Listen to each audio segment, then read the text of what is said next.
All right, let's get right into it. We're about to unpack one of history's most chilling and, well, just plain strange mysteries.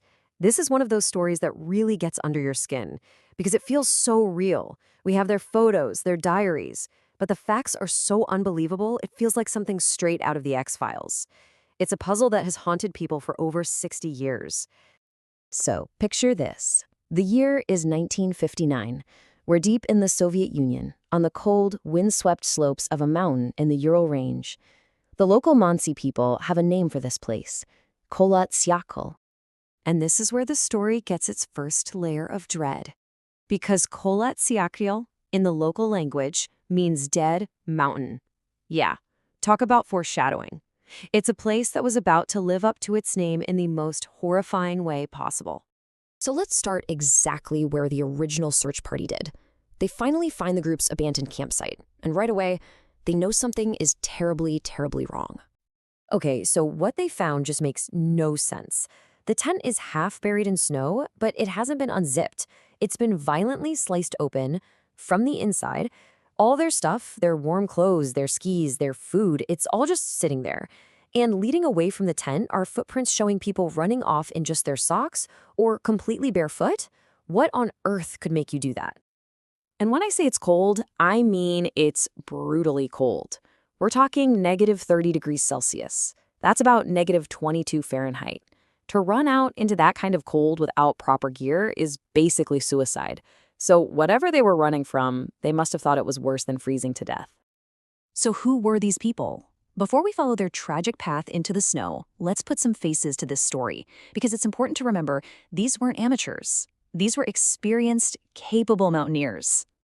The expedition leader was 23-year-old Igor Dyatlov. He and his friends, mostly students, were on a seriously tough trek. Their goal was to get a grade 3 certification, basically the highest difficulty rating at the time. And what's so heartbreaking is that we have their journals and rolls of film. The pictures show them laughing, full of life, right up until the very end. So, the search party starts following those strange, barefoot tracks leading away from the tent, and what they find next only turns this from a mystery into a true nightmare.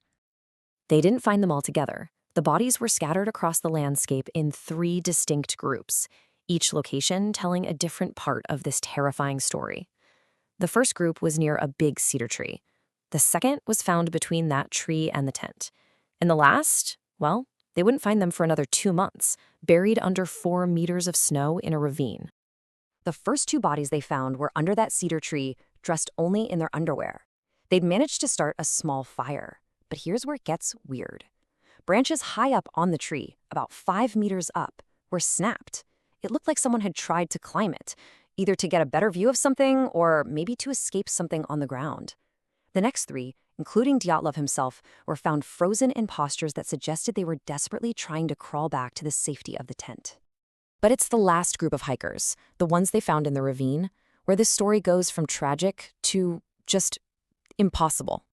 Their injuries were catastrophic. The medical examiner said the force was equivalent to being hit by a speeding car.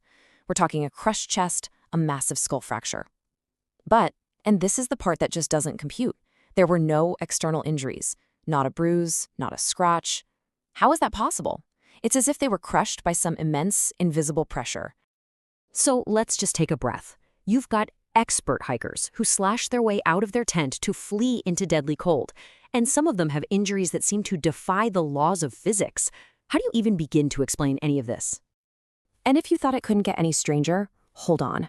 Some of the victims' clothing had detectable levels of radiation.